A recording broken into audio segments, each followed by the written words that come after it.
Hi, didn't see you there.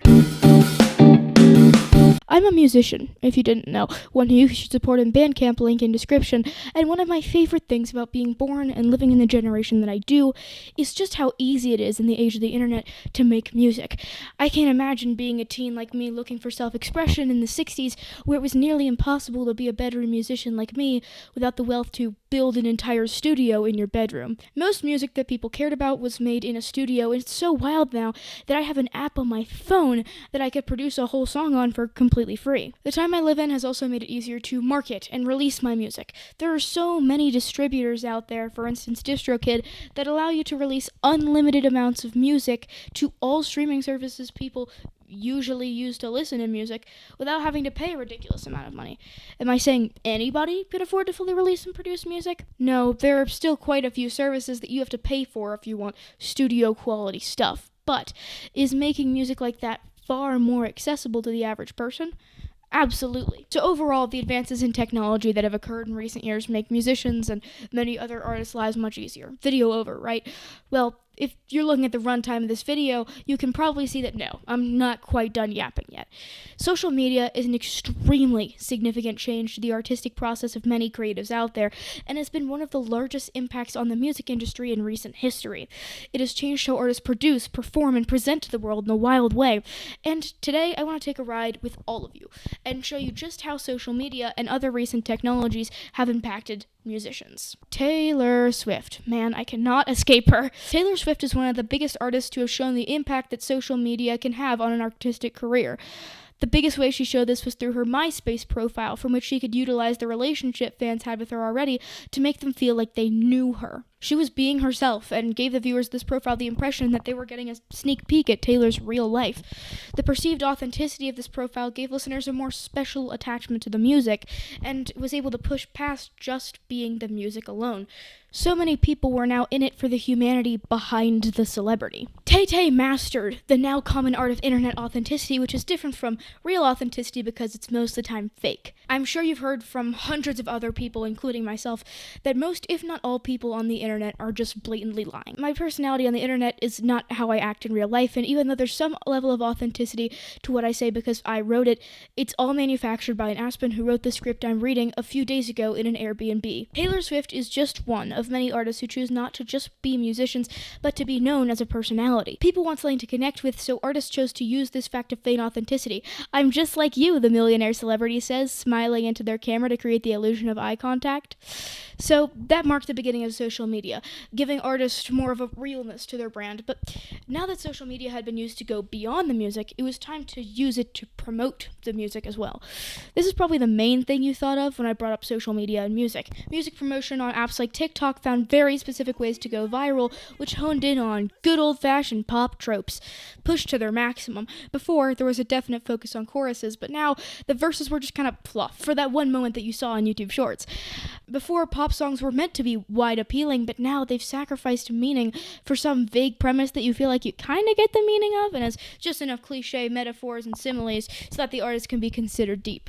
Think of Benson Boone. I know I have. A lot of people have beef with Benson, but mine goes a little bit deeper than that. Beside his lyrics and his songs just being a little bit cringy, they infuriate me because I can't decipher them. I pride myself on my lyrical analysis skills, and analyzing songs and lyrics is something that I want to do on this channel if I have the time.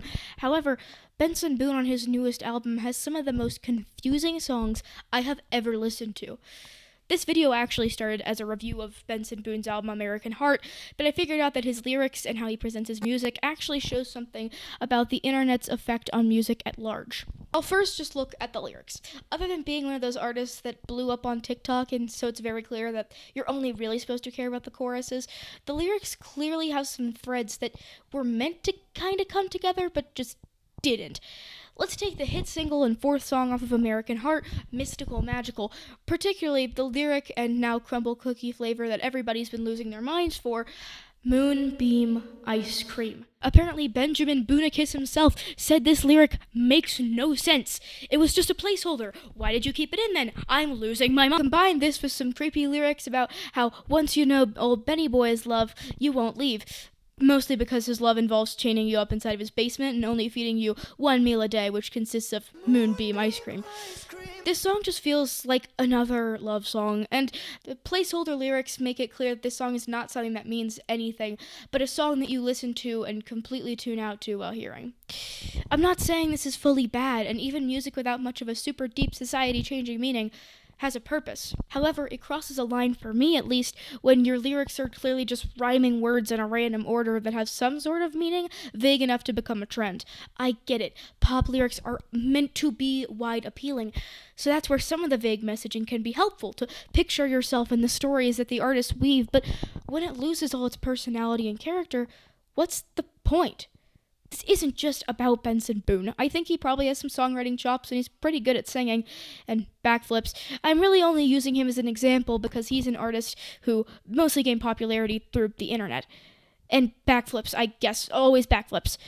I don't want to seem like the number one Benson Boone hater, but I think that the fact that most of his songs he puts out have a lack of not just depth but humanity showcases a lot about the music industry.